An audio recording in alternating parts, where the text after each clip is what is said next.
Bonjour à toutes et à tous.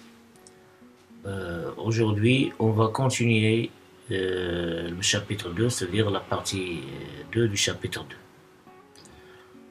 Alors, on s'est arrêté l'autre fois, le point de continuité.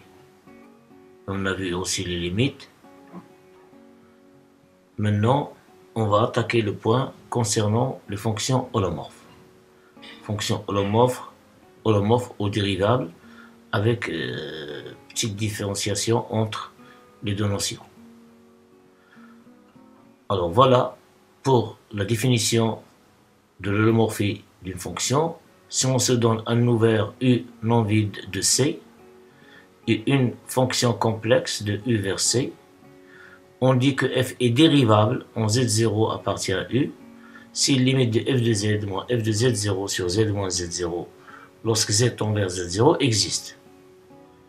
Alors cette limite qui existe, on la note f' de z0 et qui se lie le nombre dérivé de f au point z0. Donc il n'y a rien de spécial ici, c'est la même définition de dérivabilité dans le cas réel, elle est vraie aussi dans le cas complexe. Donc il suffit de chercher la limite de ce taux. S'il est fini, on dit qu'il est dérivable, sinon il n'est pas dérivable en ce point. Alors, la différence qui existe entre l'holomorphie et la dérivabilité en un point est le point suivant. F est dit holomorphe au point z0, c'est il est dérivable sur un ouvert de z0. Ce n'est pas uniquement dérivable en z0, mais sur z0 et sur un ouvert de z0. Dans ce cas, on dit qu'elle est holomorphe. Ça veut dire que la notion de l'holomorphie, elle est plus forte que la notion de dérivabilité. Et on dit que f est holomorphe sur U. U, c'est un ouvert, bien sûr. C'est il est dérivable en deux points de 2. Alors, parfois, on parle de dérivabilité de l'holomorphie, mais il faut faire attention dans en un point ou bien sur un voisinage on travaille. Voilà, c'est pour la définition de dérivabilité. Et on va voir tout cela dans les TD. Proposition. Si f de U vers C avec U bien sûr toujours un ouvert non vide de C est dérivable au point Z0, alors elle est continue en ce point. La preuve elle est facile. Il suffit de prendre un point Z qui appartient à U moins Z0 et en tenant compte que f est dérivable en Z0, cela nous permet de dire que f de Z moins f de Z0 est égal à f de Z moins f de Z0 sur Z moins Z0 qui multiplie Z moins Z0. Or, comme f est dérivable, ce taux admet une limite quand z tend vers z0. Et quand z tend vers z0, z moins z0 tend vers 0. Donc, par passage à la limite, on voit bien que la limite de f de z moins f de z0, c'est 0 qui multiplie f' de z0, puisqu'elle est dérivable, f est dérivable, qui est égal à 0. C'est-à-dire que la limite de f de z, quand z tend vers z0, est égale à f de z0. Cela prouve que notre fonction f est continue en z0 comme on l'a vu dans l'autre vidéo. Faisons une remarque. C'est la même remarque qui est vraie dans le cas réel, elle reste aussi vraie dans le cas complexe. La réciproque de ces derniers résultats, elle n'est pas toujours vraie. C'est-à-dire, si f est continue au point z0, elle n'est pas forcément dérivable en z0 et il faut faire attention là-dessus. Alors, le même exemple de valeur absolue de z, ou bien de module de z, comme dans le cas de R. C'est une fonction continue, en z0 est égal à 0, en z0 est égal à 0, mais elle n'est pas dérivable en z0 égal à 0. Alors maintenant, on va chercher la limite. On sait bien que la fonction module, elle est continue sur C, en particulier au point 0. Maintenant, étudions la dérivabilité de la fonction module de z ou bien valeur absolue de z au point 0. Il suffit de calculer f de z moins f de 0 sur z moins 0. Mais ici, la limite, on va déterminer la limite selon des directions. Mais des directions qui convergent vers 0. 0, 0. Le point 0 dans C, ça veut dire 0, 0 dans R2.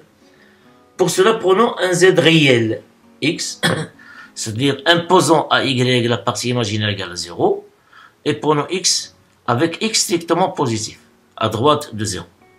Alors, f de z moins f de z0 sur z moins 0, elle est égale à la valeur absolue de x sur x, et comme x est strictement positif, donc on obtient x sur x est égal à 1, et par suite la limite de cette quantité quand x tend vers 0 est égale à 1. Alors regardons, on a fixé déjà y égale à 0, et on a fait tendre x vers 0. Donc lorsque z tend vers z0, on a trouvé si c'est 1. Essayons de voir si on va voir la même limite en choisissant une autre direction. Si z est égal à y, c'est-à-dire on a imposé à x égale à 0, c'est-à-dire la partie réelle égale à 0, et z c'est un imaginaire pur, c'est qui reste sous la forme y avec y strictement positif. Dans ce cas, f de z moins f de 0 sur z moins 0, c'est f de 0 c'est 0, f de z c'est le module de y, c'est-à-dire f de y, le module de y sur y, z est égal à y. Or, le module de y, c'est le module de y, et comme y est positif, alors c'est y, en simplifiant par y puisqu'il est strictement positif, il reste 1 sur i. Or, 1 sur i, il est différent de 1.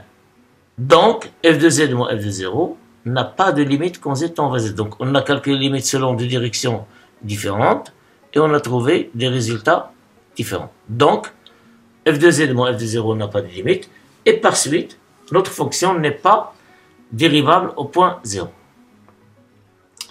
Les règles de calcul des fonctions dérivables sont les mêmes dans C que dans R. Alors, si on a des fonctions qui sont dérivables et qui sont définies sur des intervalles adéquats, bien des domaines adéquats, alors la somme, le produit, le quotient, le composé sont tous des fonctions dérivables, bien sûr, sur des intervalles où ils sont bien définis et où ils sont bien dérivables. Alors, f, la dérivée de f plus g f' plus g', f fois g' c'est f' g plus f g', f sur g' c'est f' g moins f g' sur g carré, et f rond g' est égal à la dérivée de g, c'est-à-dire g' qui multiplie la dérivée de f' appliquée à g. Donc ce sont les mêmes opérations que dans R. Passons maintenant à la nouvelle notion, c'est les conditions de Cauchy-Riemann. On énonce d'abord la proposition, ou bien si vous le théorème, et on la démontre ensuite. Soit f une fonction complexe qui s'écrira sous la forme p plus eq, c'est-à-dire p c'est la partie réelle de f et q la partie imaginaire de f. Bien sûr, définie sur un nouvel nom vide u de c. Et prenons un z0 est égal à x0 plus y0 qui appartient à f est dérivable au point z0 si seulement si les fonctions partie réelle et partie imaginaire de f sont différenciables en x0, y0 et elles vérifient les conditions de Cauchy-Riemann. Donc pour cela, je vous incite à revoir un petit peu qu'est-ce que ça veut dire la différenciabilité des fonctions définies de R2 vers R. Et P et Q sont des fonctions définies de R2 vers R. Alors, quelles sont ces conditions de Cauchy? C'est la dérivée partielle de P par rapport à X est égale à la dérivée partielle de Q par rapport à Y, et la dérivée partielle de Q par rapport à X est égale à moins la dérivée partielle de P par rapport à Y au point bien sûr X0, X0. Alors, ces conditions que j'ai notées 5.1 s'appellent les conditions de Cauchy-Schwarz. Dans ce cas, si ces conditions sont vérifiées, c'est-à-dire f est dérivable au point z0, on peut écrire f' de z0, c'est la dérivée partielle de p par rapport à x au point x0, y0, plus i la dérivée partielle de q par rapport à x, au point x0, y égale point x0, y0. Voilà, maintenant commençons la démonstration. Supposons que f est dérivable en z0. Alors, d'après la définition, cette limite existe et elle est finie et s'appelle f' de z0. Le nombre dérivé point z0 et la note f' de z0. Or, écrivons maintenant ce taux en utilisant les fonctions p ou bien les applications p et q. Alors, f de z moins f de z0 sur z moins z0, c'est p de xy moins P de x0 y 0 sur x moins x0 plus y moins y0 plus, bien sûr, c'est une expression bien simplifiée. J'ai regroupé les parties réelles et les parties imaginaires de Soto. Donc c'est le suivant. Maintenant, si on fixe y est égal à y0, on a f' de z0. C'est quoi c'est f' de z0? C'est la limite lorsqu'ils sont en réserve. Donc si on fixe y est égal à y0, il faut tendre x vers x0 pour utiliser la définition. Donc fixons y est égal à x0 et tendons x vers x0 en prenant, puisqu'il est f de z, f et les dérivables en z0, on va voir que f' de z0 c'est la limite de cette quantité, mais en fixant y est égal à x0 et tendant x vers x0. Alors on obtient p de x y0, on a fixé y à y0, moins p de x0 y0. Lorsque y est égal à y0, on obtient ici 0, il reste x moins x0. Idem pour cela. Et on va faire calculer la limite de cette quantité lorsque x tend vers x0. Alors regardons ici. La limite de p de x y0 moins p de x0 y0 sur x n'est qu'autre que la dérivée partielle de p par rapport à x.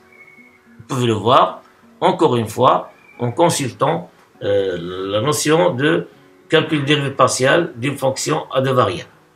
De la même manière ici, c'est i qui multiplie la dérivée partielle de q par rapport à x au point x0, y0. De la même manière, si on fixe x est égal à x0 et en faisant tendre y vers y0, on obtient que f' de z0 est égal, c'est la dérivée partielle de q, puisqu'ici on va tendre y vers y0. Alors regarde ici, on va simplifier par i.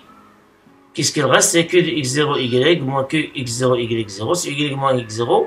Et ici c'est la partie imaginaire.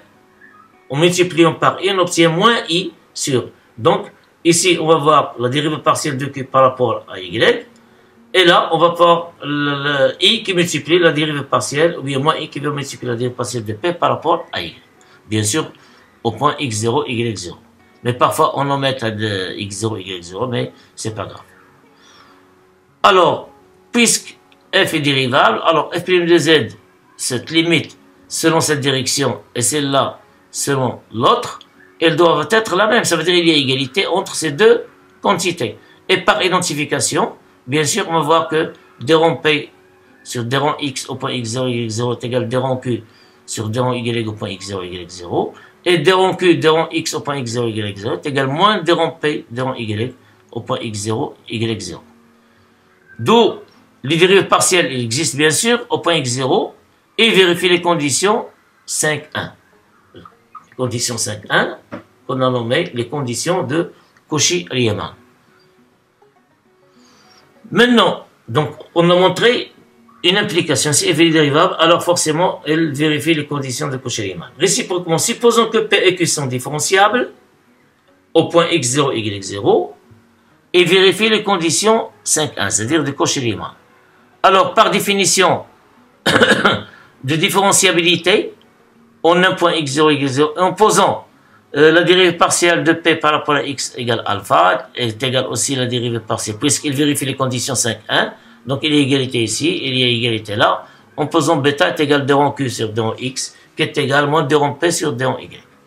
Alors, d'après la définition de différenciabilité, en choisissant un couple HK, on va avoir, puisque P est différenciable au point x0, y0, alors forcément, pardon, ici c'est plus, j'ai oublié ça, plus la norme de HK qui multiplie epsilon1 de HK.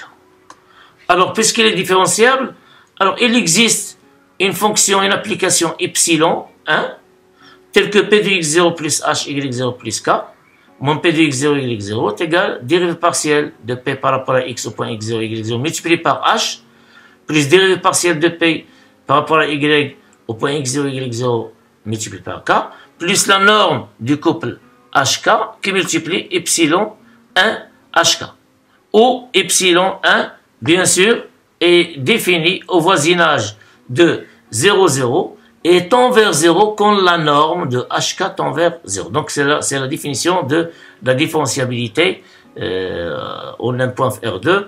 Donc je ne vais pas tarder là-dessus. Il suffit de consulter vos cahiers et faire des petites recherches sur la différenciabilité d'une fonction à deux variables. Or, dérompé sur dans X, on l'a noté par alpha, et dérompé sur dans Y par bêta, donc par moins bêta, donc on obtient alpha H moins bêta K, plus la norme de HK, qui multiplie epsilon 1 de HK. De la même manière pour la fonction Q, on va faire de la même manière, on va trouver, alors j'ai oublié, je ne sais pas comment, HK qui multiplie epsilon 2 de HK. Alors, de la même manière, on trouve ici, c'est bêta H plus alpha K plus la norme de HK, epsilon de HK, ou epsilon 2, c'est une application qui est définie au voisinage de 0, 0, et tend vers 0 quand la norme de HK tend vers 0. D'où la norme, f de z0 plus h plus ik, donc c'est une norme complexe, f de z0 plus h plus ik moins f de z0, en remplaçant f de 0 plus h par sa partie réelle et sa partie imaginaire, et en écrivant cette définition sous sa forme algébrique, on obtient px0 plus h, y0 plus h moins p de x0, y0, plus i qui multiplie x0 plus h, y0 plus h moins q de x0, y0. Et d'après ces résultats trouvés, ces expressions trouvées là-dessus, on remplace, on trouve, c'est alpha h moins bêta k, plus i, bêta h plus alpha k, plus la norme de hk, du couple hk, maintenant c'est epsilon. C'est pas epsilon 1, c'est pas epsilon 2, avec bien sûr epsilon, c'est epsilon 1 plus epsilon 2, et qui est défini au voisinage de 0, et tend vers 0 quand h, la norme de hk, tend vers 0. Alors, puisqu'on a pu écrire cette différence comme celle-là, et avec la limite de celle-ci tend vers 0, cela nous permet de dire, selon les notions de différenciabilité, que f est dérivable au point z0, et f' de z0 n'est autre que alpha plus ib. Alpha plus ib. Bien sûr, alpha c'est le déron p, c'est le déron x, x0, y0, et b c'est le déron q, c'est le déron x, x0, y0. Donc, voilà, on a montré que f est dérivable. Voilà son nombre dérivé, et c'est grâce à sa forme.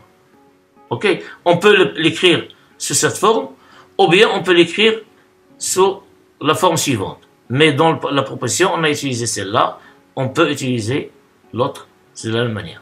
Voilà, donc, si f est dérivable au point z0, c'est une fonction complexe, alors il vérifie les conditions de Cauchy-Riemann. Et s'il vérifie les conditions de Cauchy-Riemann, c'est-à-dire si, pardon, je m'excuse, alors la partie réelle et la partie imaginaire de f vérifient les conditions de Cauchy-Riemann, et si la partie réelle et la partie imaginaire sont différenciables, et vérifient les conditions de Cauchy-Riemann, alors forcément, notre fonction, elle est dérivable au point z0. Traitons un exemple, j'ai choisi un exemple simple, mais dans les TD, les séances de TD, les séries de TD, on va voir d'autres exemples. Prenons la fonction carré. Alors, on a f de z égale x plus y carré est égal x carré moins y carré plus de x, y. C'est-à-dire qu'on a écrit sous la forme partie réelle, c'est x, y carré moins y carré. La partie imaginaire, c'est 2x, y. Alors, si on calcule, on a choisi ici x, y, c'est un point quelconque, un z quelconque. Si on choisit un z quelconque de c, qui s'écrit sous la forme x plus y, alors la dérive partielle de p en ce point, on dérive p par rapport à x, on obtient 2x. Voilà. Et on dérive q par rapport à y. Q c'est quoi? C'est 2xy. Alors, on dérive q, c'est par rapport à x, on trouve, par rapport à y, on trouve 2x. Donc, il y a égalité. Quel que soit bien sûr le point x, quel que soit z, c'est-à-dire quel que soit x, quel que soit y. Et maintenant, si on dérive p par rapport à y, on trouve moins 2y. X carré c'est une constante par rapport à y, donc sa dérivée c'est nul. Et moins y carré, sa dérivée c'est moins 2y. Qui est égal à la dérivée de moins la dérive partielle de q par rapport à x. Si on dérive partiellement q par rapport à x, on obtient 2y. Donc, il est égal à moins. Donc f est dérivable, puisque, regardons si p de xy, c'est une fonction polynomiale. Elle est différenciable.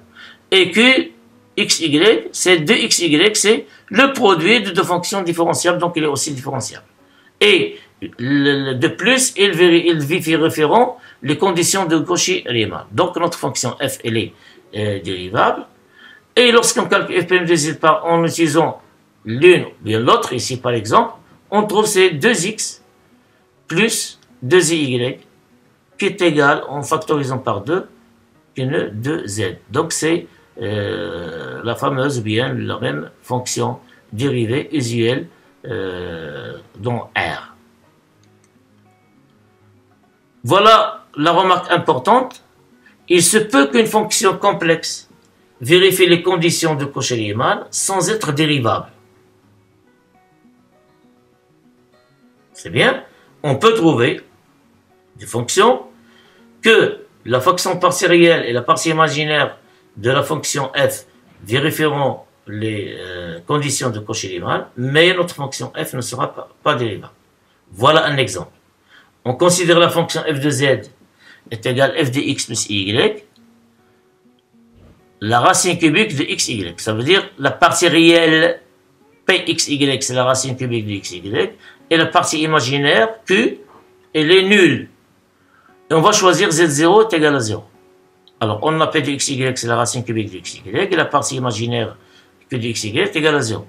La dérivée partielle par rapport à x au point 0, 0, c'est par définition, c'est la limite de p de x0 moins p de 0, 0 sur x plus y égale à 0. Quand x tend vers 0. Or, p de x0, c'est 0. p de 0, 0, c'est 0. Donc, c'est la limite de 0 sur x quand x tend vers 0, c'est 0. Et la dérivée partielle de p par rapport à y au point 0, 0, c'est-à-dire on fixe x égale à 0 et on cherche la limite de ce rapport lorsque y tend vers 0. De la même manière, on va trouver qu'elle est égale à 0. Donc, ça veut dire que la dérivée partielle par rapport à x, alors, et comme la fonction q, bien l'application q est nulle, donc dérivée partielle par rapport à x ou bien par rapport à y, c'est 0. Donc, qu'est-ce qu'on remarque? La dérivée partielle par rapport à x de p est égale à la dérivée de q par rapport à x, et la dérivée partielle, pardon, ici c'est y, je m'excuse. Et la dérivée partielle de q par rapport à x au point 0, 0, c'est moins dérivée partielle de p, puisqu'ils sont tous nuls. Donc, ils vérifieront bien les conditions de Cauchy. Mais par contre, notre fonction f n'est pas dérivable au point 0. Pourquoi? Essayons de calculer maintenant la limite de f de z moins f de 0 sur z moins 0 quand z tend vers 0. Alors, f de 0, c'est 0. f de z, c'est la racine cubique de xy. Sur x plus y, z tend vers 0, ça veut dire que le couple xy tend vers 0, 0. Alors, cette limite n'existe pas. Voyons pourquoi il n'a pas de limite. Fixons, prenons x égale à 0. On a la limite de la racine cubique de xy sur x plus y en module lorsque x tend vers 0, 0 est égal à la limite de module de la racine cubique de x carré. Je remplace, pardon, qu'est-ce que j'ai mis ici? Je m'excuse. Alors, parfois j'écris, je prononce une chose, j'écris l'autre. xy. Prenons x est égal à y, pardon. On va prendre x est égal à y et les deux points x et y tendent vers 0. Alors on obtient ici x carré, x, en plaçant y par x, en factorisant par x, on obtient x facteur de 1 plus i. Donc, c'est la limite, la racine de x carré et ici x, en simplifiant ce calcul, on trouve c'est 1 sur la racine cubique de x. Et le reste, 1 sur 1 plus i au module. Or, quand x tend vers 0, puisque x, y, les deux tendent vers 0 en même temps, on obtient ici, c'est là tend vers 0, donc 1 sur racine cubique de x, elle tend vers plus l'infini, multiplié par un nombre non nul, puisque le module de 1 sur 1 plus i, il est non nul, et il est même, le module il est positif, on va voir plus l'infini. Alors, on a choisi le module pour ne pas faire local des non positifs, c'est-à-dire en choisissant plusieurs directions.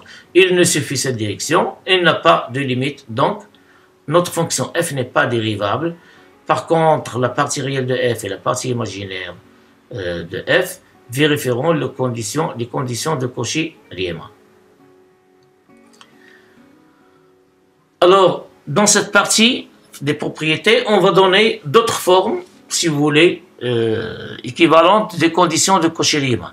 Mais lors des TT, on va voir d'autres, surtout en considérant l'écriture polaire. Si f est dérivable sur 1 over u non vide de C, alors d rond f sur d rond x plus d rond f sur d rond y, je remplace f par p plus eq, idem ici. Or, d rond p plus eq sur d rond x, c'est d rond p sur d rond x, moins d rond q, ici, i fois i, c'est moins 1, moins d rond q sur d rond y. Puis, je regroupe la partie imaginaire, je factorise par i, j'obtiens d rond q sur d rond x, la voici, et ici, c'est d rond p sur d rond y. Or, puisque f est dérivable sur u, P et Q vérifieront les conditions de Cauchy-Riemann. Ça veut dire qu'il y a égalité ici et celle-là. Et par suite, on va l'opposer. Donc, et par suite, on va voir ici 1, 0. D'après les conditions de Cauchy-Riemann. Ça veut dire égal à 0. Donc, si f est dérivable, on a une nouvelle forme de conditions de Cauchy-Riemann. C'est d rond f sur d rond x plus i d rond. Ça veut dire, pour montrer qu'il est dérivable, il suffit d'avoir celle-là. Alors, d rond f sur d rond x plus i d rond f sur y, c'est pas seulement ça, et que P et Q sont différentiables. On a aussi différentiel de f de z, c'est d rond f sur d rond z dz, plus d rond f sur d rond z bar dz. Pourquoi? Parce que la fonction f, si on la représente comme une fonction de R2, alors il est en fonction de x, y. Et x, c'est quoi? C'est aussi en fonction de z et z bar, et y est en fonction de z et z bar. Donc on la considère f ici, pardon, comme en fonction de z et de z bar. Et voilà, différentiel de f de z, c'est d rond f sur d rond z, dz, plus d rond f sur d rond z bar, dz bar. Et comme d rond f sur d rond z bar est égal à d rond f sur dx, qui multiplie d rond x sur d rond z bar, plus d rond f sur d rond y, qui multiplie d rond y sur d rond z bar. Mes chers élèves, mes chers étudiants, essayez de voir tout cela dans un module, sur un module de fonctions à plusieurs variables et surtout la différenciabilité et les calculs différentiels. Et comme x est égal à z plus z bar et y est égal à z moins z bar sur 2i, alors d rond x sur d rond z bar est égal à 1 demi. En dérivant x par rapport à z bar, alors z si je concentre par rapport à z bar, donc c'est 0, il reste 1 demi. Et d rond y par rapport à dz bar, z si je concentre par rapport à z bar, il reste moins z bar sur 2i, la dérivée c'est moins 1 sur 2i. Donc d rond f sur d rond z bar, à quoi est égal? Est égal à 1 demi d rond f sur d rond x. On a remplacé d rond x, d rond z bar par 1 demi. Et d rond y sur d rond z bar par moins 1 demi. Moins 1 sur 2i. Donc, on obtient, c'est égal à 1 sur 2 d rond f sur d rond x, plus i d rond f sur d rond y. Et en utilisant la relation 5, c'est-à-dire les conditions de Cauchy-Riemann, ces deux nombres sont opposés, et par suite d rond f sur d rond z bar est égal à 0. Voilà, maintenant, une autre forme de conditions de Cauchy-Riemann. Si vous voulez, on peut dire c'est une forme condensée. Alors, si nous voulons tester la dérivabilité d'une fonction .z0, si on calcule d rond f sur d rond z bar et on trouve qu'elle est différente de 0, donc elle n'est pas dérivable. Finalement, si f est dérivable, alors d rond f différentiel de f de z, puisque cette quantité elle est nulle, voilà, cette quantité elle est nulle, qu'est-ce qu'il reste? C'est d rond f sur d rond z qui multiplie dz. Est égal à d rond f sur d rond z qui multiplie. Et qu'est-ce que ça veut dire d rond f sur z? C'est-à-dire la dérivée de f par rapport à z, c'est-à-dire f' de z. Et voilà, on trouve la forme habituelle dans R, si vous voulez, de la différentielle d'une fonction. Donc si f est dérivable, alors f de z ne doit pas contenir de termes en z bar. Voilà ce qui est intéressant. Si f est dérivable, f de z ne doit pas contenir de termes en z bar. Même des termes qui représente la partie réelle de z, puisque la partie réelle de z, c'est z plus z bar sur 2. Idem pour l'imaginaire de z. Idem pour le module de z. Donc, si on trouve une fonction, dans une expression complexe, une fonction, là où il se présente un terme en z bar, automatiquement, on sait bien qu'il n'est pas dérivable. Prenons un exemple. Soit f de c étoile vers c, qui à z fait correspondre 1 sur z, pardon, plus z qui multiplie la partie réelle de z. Alors, remplaçant r de z, la partie réelle de z, par sa forme z plus z bar sur 2, on va avoir f de z égale 1 sur z plus z qui multiplie z plus z bar sur 2. Alors, il représente z bar, donc il n'est pas dérivable. Mais, prouvons-le, calculons dérivée de f par rapport à z bar. Alors, ça veut dire dérivons cette quantité par rapport à z bar. Donc, 1 sur z par rapport à z bar, c'est 0, c'est une constante 0. Z, c'est une constante, si vous voulez, en facteur, on la laisse. Alors, on dérive ici z bar sur 2. Qu'est-ce qu'on obtient? 1/2, on le multiplie par z. Donc, c'est z sur 2. Est-ce qu'il est égal à 0? Non, il est différent de 0. Donc, f n'est pas dérivable. Alors, je vous incite à montrer que cette fonction f, elle n'est pas dérivable. Elle n'est pas dérivable. Elle n'est pas dérivable nulle part en utilisant les conditions de Cauchy-Riemann. Ça veut dire, écrivez cette forme sous sa forme algébrique, c'est-à-dire la forme p de xy plus e de xy, et vous allez trouver que p de xy et que de xy sont différentiels. Vous allez calculer les différentiels par rapport à x de p et par rapport à y de p, ainsi pour q, etc. Et vous allez trouver que les conditions de Cauchy-Riemann sont en défaut. Essayez de le faire. Maintenant, à partir de là, on va énoncer ce résultat. Si f de z ne contient pas de terme en z bar, il en est de même, s'il est dérivable, il ne contient pas un terme en z bar. Donc forcément, il en est de même de z bar, de f de sa fonction dérivée. Donc f' de z est aussi dérivable. Ainsi, c'est-à-dire, s'il est dérivable, on va trouver que f' ne présente pas de terme en z bar, il est dérivable, et ainsi de suite. Ainsi, le résultat suivant, f est dérivable sur un ouvert non vide u de c, si et seulement si, f est indéfiniment dérivable sur u. Ce résultat, il n'est pas vrai dans R. Donc c'est un résultat fort pour les fonctions à variables complexes. S'il est dérivable sur un ouvert, elle est infiniment dérivable sur cet ouvert. Par contre, dans R, déjà vous avez travaillé les années de la licence ce genre de fonctions sur R ou bien sur R2, on peut trouver qu'il est dérivable une fois, deux fois, mais il n'est pas dérivable une troisième fois, etc. Le dernier point qu'on va traiter, c'est les fonctions harmoniques. On doit définir tout d'abord qu'est-ce qu'une fonction harmonique. Prenons une application phi ou bien une fonction phi définie sur un ouvert oméga de R2 dans R. On dit que phi est de classe C2 sur oméga. Si quel que soit x, y appartient à E, la dérivée d'ordre 2 par rapport à x, et la dérivée d'ordre 2 par rapport à x, y, et la dérivée d'ordre 2 par rapport à y existent et qui sont continues. S'ils existent et sont continues, alors on dit que notre fonction phi, elle est de classe C2. Alors, la simple remarque ici, que la dérivée ici, il y a un ordre, des rangs x, des rangs y. Pour cela, on va énoncer la remarque suivante, on va évoquer la remarque suivante, qui utilise le théorème de Schwarz. Pour les fonctions phi de classe C2, ça veut dire qu'il est deux fois continuellement dérivable.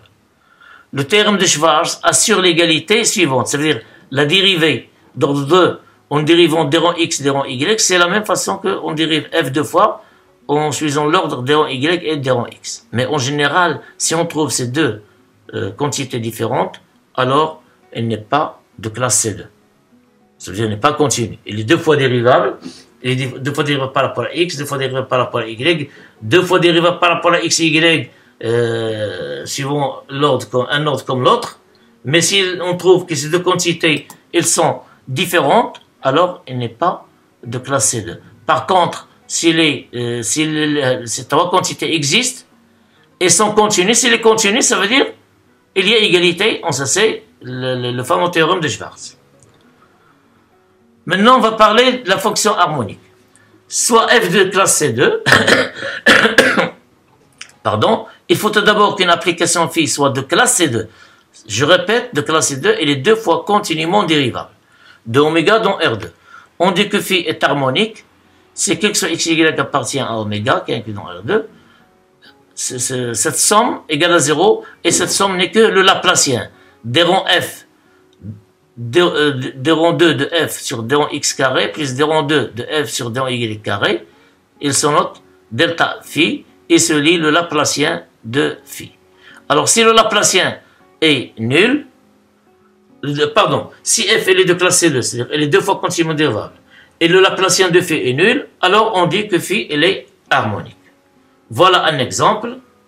Prenons phi de R2 vers R, qui est x, y, correspond phi de x, y est égal E de x, qui multiplie cosinus de y. On voit bien que phi est indéfiniment continuellement dérivable. E de x, elle est indéfiniment continuellement dérivable. Idem pour cosinus de y, leur produit le ressort ici. En particulier, elle est deux fois continuellement dérivable, c'est-à-dire elle est de classe C2. Voilà la première des choses. La deuxième des choses, on va calculer les dérivées partielles d'ordre 1 et d'ordre 2. Par rapport à x et par rapport à y. Alors, d rond phi dans d rond x, en dérivant par rapport à x, on obtient dérivée de exponentielle de x et de x qui multiplie cosinus de y. On dérive une deuxième fois par rapport à... Regardez, j'ai rien écrit ici, comme je peux écrire x, y, il n'y a pas de problème. D rond f, la dérivée de celle-là par rapport à x, on dérive encore une fois, c'est e de x cosinus de y. La dérivée par rapport à y, or, e de x reste intact, c'est une constante par rapport à y, donc on obtient moins sinus de y. Donc moins e de x sinus de y. Dérivons encore une fois cette quantité ou cette fonction par rapport à y, on obtient c'est sinus de y, la dérivée là, c'est cosinus de y. C'est moins e de x cosinus de y. En faisant la somme, on remarque que le Laplacien de phi est égal à 0, donc phi est harmonique. Voilà un exemple. Un théorème pour les fonctions, comment on utilise, quelle est la place de la fonction harmonique par rapport à la fonction des fonctions complexes. Si on prend une fonction f, qui s'écrit sous la forme p plus q, c'est une fonction complexe, et elle est holomorphe, c'est-à-dire elle est dérivable sur un ouvert, on a les deux fonctions p et q sont harmoniques. Forcément, il faut que p et q soient harmoniques. Pour la preuve, il suffit d'appliquer les conditions de Cauchy-Riemann. Je vous laisse le soin de le faire, elle est facile. Le dernier théorème, on va l'admettre. Si P, une fonction de R2 vers R, est une fonction harmonique, alors il existe une unique fonction holomorphe sur C, qu'on appelle F, une fonction holomorphe F sur C, ou une partie de C, bien sûr. Ça dépend du domaine de définition de P, tel que la partielle de f réelle de f est égale à P, ou la partie imaginaire de f est égale à P. Donc c'est un théorème intéressant. Voyons-le, illustrons-le dans l'exemple suivant. Prenons P de x, y est égal à cosinus de x, cosinus de x qui multiplie le cosinus hyperbolique de y. C'est une fonction qui est définie sur R carré tout entier. Alors, puisqu'il est défini sur R carré tout entier, on va chercher f défini sur C, vers C, tel que la partie réelle de f de z est égale à p de x. Ça veut dire p de x, y, c'est une partie réelle d'une fonction f complexe, définie de C vers C. Tout d'abord, voyons que le domaine de définition de P est R2. P qui est x, y, par exemple, y est égal à cosinus de y, cosinus de x qui multiplie cosinus hyperbolique est harmonique. Pourquoi elle est harmonique? Tout d'abord, elle est de classe C2, c'est une fonction qui est deux fois continuellement dérivable, et on va montrer que le Laplacien est égal à 0. Voilà. Dérive partielle de P par rapport à x. En dérivant par rapport à x, on obtient moins sinus de x cosinus hyperbolique de y. En dérivant encore une fois cette fonction par rapport à x, on obtient d rond 2 de p sur 2 x carré est également cosinus de x cosinus hyperbolique de y. et déromper sur d en y la dérivée de p par rapport à y, on sait que la dérivée de cosinus hyperbolique, c'est sinus hyperbolique, et la dérivée de sinus hyperbolique, c'est la dérivée de cosinus hyperbolique. Donc, c'est cosinus de x qui multiplie sinus hyperbolique de y, et lorsqu'on dérive encore une fois par rapport à y, la dérivée de sinus hyperbolique, c'est cosinus hyperbolique, donc on obtient cosinus de x qui multiplie cosinus hyperbolique de y. Or, en faisant la somme, on regarde si deux nombres sont opposés, donc elle est égale à 0. Et par suite, on a P, elle est harmonique. Alors, puisqu'elle est harmonique, en appliquant le théorème, alors forcément il existe une fonction complexe telle que P soit la partie réelle de cette fonction. Cherchons cette fonction. Alors, posons f, défini sur C par f de z égale P de xy plus y de xy. Qu'est-ce qu'on sait sur f d'après le théorème? Elle est holomorphe. Alors, f holomorphe, cela entraîne que les conditions de Cauchy-Riemann sont vérifiées.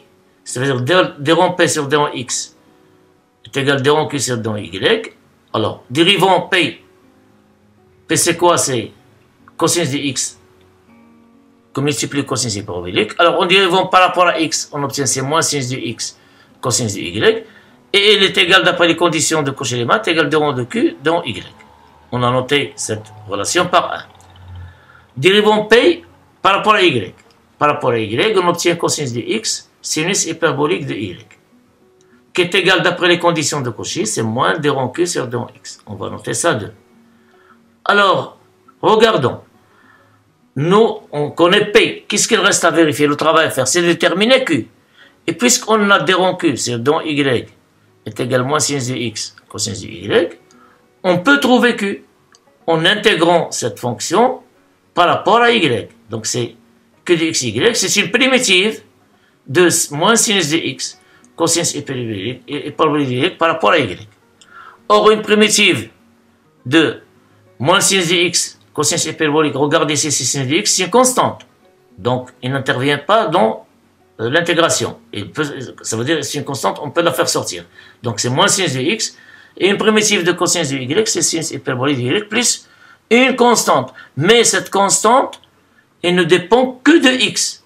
Psi de x, elle ne dépend que de x. Elle ne dépend pas de y. Donc, puisqu'ici, on dérive selon deux variables. On note psi de x. Psi dépend de x seulement. Maintenant, passons au résultat 2, bien la relation 2. Qu'est-ce qu'on a? La dérivée partielle de q par rapport à x est égale à moins cosinus de x sinus de y. Et q de x est égal à moins sinus de x sh de y plus psi de x. Si on la dérive par rapport à x, en dérivant q par rapport à x, qu'est-ce qu'on obtient? C'est ça. On dérive ça, je l'écris comme ça. C'est moins 6 de x, sh de y plus p de x prime, ici c'est x. Donc on dérive cette quantité par rapport à x. Alors, on dérive par rapport à x, qu'on obtient sinus de x. Sa dérivée c'est cosinus de x, c'est moins cosinus de x. sh de y, c'est une constante. Ici c'est psi prime de x. Or, par identification, qu'est-ce qu'on déduit? Que psi prime de x égale à 0. Pourquoi? Parce que d rond q de x, d rond q sur d rond x de xy, c'est moins cosinus x sinus y. Donc, on a la quantité ici. Qu'est-ce qu'il reste de la part identification? Psi prime de x égale à 0. Ça veut dire que psi est une constante. Alors ici, je vous incite à voir pourquoi si on a la dérivée s'annule, alors la fonction elle est constante. Essayez de faire des recherches sur ce point-là. Donc, qu'est-ce qu'on trouve? Que de xy est égal à moins 6 de x, sh de y plus une constante. Finalement, composant, bien, formant f de z est égal cosinus de x, c'est h de y, c'est p, plus i, voilà q qu'on a trouvé ici. Moins 6 de x, sh de y plus constante. C'est-à-dire cosinus de x, cosinus hyperbolique de y, moins i qui multiplie sinus de x, sinus hyperbolique de y, plus i qui multiplie une constante. Alors forcément, on va avoir plus une constante i fois constante on va la prendre une constante. Mais, si c'est une constante avec la remarque, elle est imaginaire pure. Pourquoi? Car si K n'est pas imaginaire pure, c'est-à-dire elle est de la forme A plus IB. Dans ce cas, on va prendre la partie réelle de K, c'est A, on va l'ajouter à la partie réelle ici. C'est-à-dire on va avoir la partie réelle de F, c'est cosinus de X, cosinus de Y, plus A. C'est pas cosinus de X plus sinus hyperbolique de Y. Donc, on doit imposer ici à K, il doit être imaginaire pur, c'est-à-dire on impose à A égale à 0. Et voilà, on a bien que la partie réelle de f de z est égale cosinus de x plus cosinus de y plus a égale à 0. Et on a bien défini maintenant notre fonction. Voilà, c'est la fin de ce chapitre. On le termine, on fait des exercices, puis on passe, Inch'Allah, au chapitre numéro 3. Bon courage à vous.